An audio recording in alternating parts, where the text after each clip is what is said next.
Hello，大家好，歡迎返嚟我嘅 channel，我係啫喱。今日我會同大家分享一款非常之快手嘅餸菜嘅，就算係放工返嚟先至開始整呢，都可以好快開飯噶喎。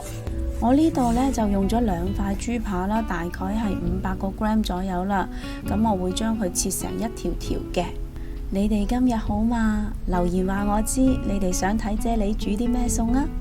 祝你哋有開心愉快嘅一日。至於調味方面呢，我會用1茶羹嘅糖啦，1/2茶羹嘅鹽啦，同埋3茶羹嘅粟粉嘅。咁我用嘅糖呢，就係黑糖嚟嘅，個甜度呢，就冇咁高嘅。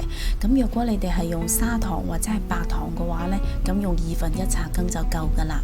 跟住再落多50ml 嘅清水或者雞湯啦，咁就用一個揸醃嘅手法啦，等啲肉嘅纖維鬆開，從而呢令到啲肉可以將啲調味料完全吸收晒嘅。當啲豬肉完全吸收晒所有嘅調味料同埋水分之後，我會落多大概2湯羹嘅油嚟幫手鎖住啲肉汁嘅。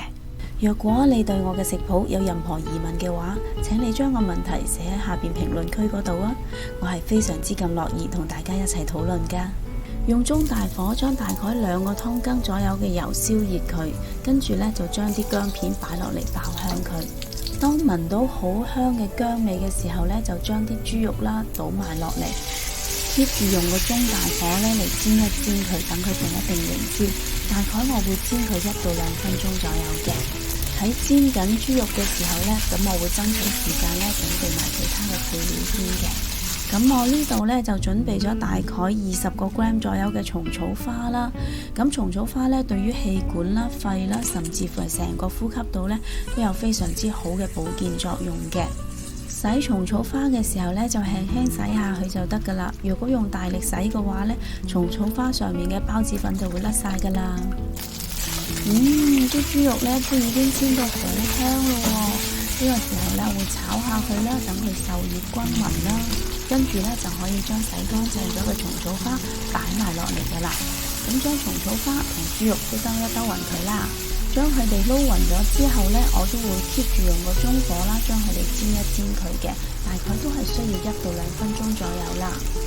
跟住呢，我呢度準備咗大概200個 gram 左右嘅韭菜花啦，咁我會將佢切成一段段啦，同埋呢，我會將呢個餸嘅所有食材呢 list 咗喺呢條片嘅最後嘅喎。咁如果你哋係煮呢個餸嘅時候呢，就將條片拉到最後嚟睇，就可以一目了然噶啦。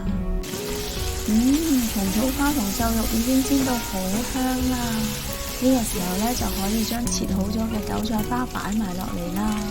炒韭菜花呢，就唔可以炒得太耐噶喎，大概炒1分鐘左右就食得噶啦。